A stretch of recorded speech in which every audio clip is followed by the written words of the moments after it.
after South Korea's spy agency briefed politicians about North Korean leader Kim Jong-un's rapid weight gain, prompting speculation he suffered from paranoia-induced insomnia. The BBC's Stephen Evans reflects on the value of such observations. The headlines are lurid and specific. North Korea's Kim Jong-un binge-eating and drinking to cope with assassination fears. NK leaders suffering from insomnia, adult diseases, reads another. Around the world, a briefing given by the South Korean National Intelligence Service is generating coverage. North Korea's leader has, we are told, gained an enormous amount of weight. He can't sleep. He fears for his life. But how reliable are these briefings, which the South Korean spy agency gives the country's politicians? The truth is that their methods, like those of spies everywhere, are part hard information and part conjecture. I once had lunch with an analyst from the National Intelligence Service (NIS). I can't tell you exactly who he was, because he refused to give out his business card. However, he opined that a woman in Kim Jong-un's inner circle was pregnant. When I asked how he knew, he replied that she was suddenly appearing in photographs with flat, sensible shoes. He may, of course, have been right. Some mothers do say that when they were pregnant, they discarded uncomfortable heels. But the story does illustrate the tenuous ways in which the analysis of photographs in the North Korean media might be hit or miss. Maybe the lady being analyzed by South Korea's spy agency just felt like a change of shoes. Maybe the NIS had further, corroborating information. We do not know. In the current case, concluding that the supreme leader has put on weight is easier. The pictures in North Korean media show the pounds which can't be photoshopped off. According to the National Intelligence Service, he was 90 kilograms in 2012 but now weighs 130 kilograms. Similarly, 2 years ago, Kim Jong-un was shown limping on North Korean state television, and then, 3 months later, hobbling with the aid of a walking stick. You don't need to be James Bond to conclude that there was something wrong with at least one of his legs.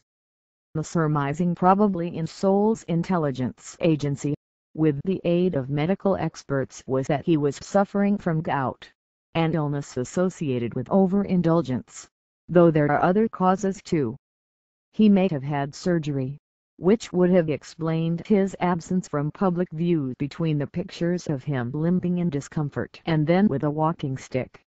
But seeing the obvious in the photographs is easy. Drawing the right conclusions is harder. This kind of information usually emerges when the NIS briefs South Korea's Parliamentary Intelligence Committee in private. This briefing to politicians then gets passed on to journalists and the information ends up in the newspapers. There is obviously plenty of room for error and distortion in this process. How much spin is put on the bald facts is unclear. In the latest case, the information published was a lot more than the visible evidence of Kim Jong-un's weight gain. All kinds of theories were also posited.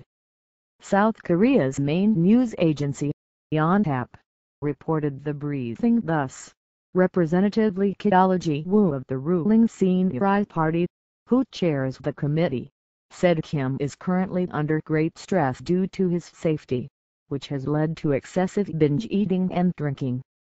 Kim also fears that overseas media reports on his childhood may spread throughout Pyongyang, which may hurt his legitimacy as the leader of North Korea. During his childhood, Kim would stop eating for long periods of time when his mother scolded him, which reflects his stubborn character, Lee quoted the NIS as saying.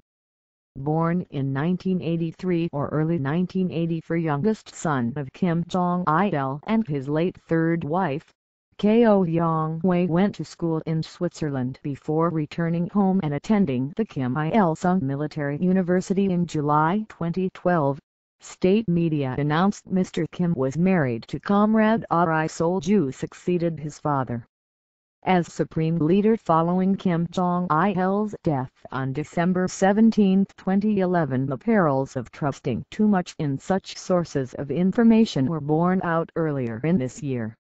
In February, the South Korean media cited a similar briefing by the NIS in which it was said that Chief of Staff of the North Korean Army, Kim Jong-un's right-hand man, had been executed. The South Korean headline was, "Then Korea's military chief executed on corruption charges." Sources: 3 months later, the South Korean government said that Ri jong-il, the general previously said to be dead, appeared to be alive. His name had appeared on a list of party officials. Pictures of him in North Korean media showed him to be very much alive, though wearing 3-star rather than 4-star military insignia. It seems he had been demoted but not executed. None of this is to decry the work of intelligence agencies, making the best of scant information, including analyzing photographs. But it is to caution against concluding more than the evidence justifies, and the weaving of elaborate theories into supposed fact. More importantly, even if Kim Jong-un is unhealthy, and the pictures certainly suggest he might be, that certainly doesn't mean his reign is going to end soon. Share this story about sharing.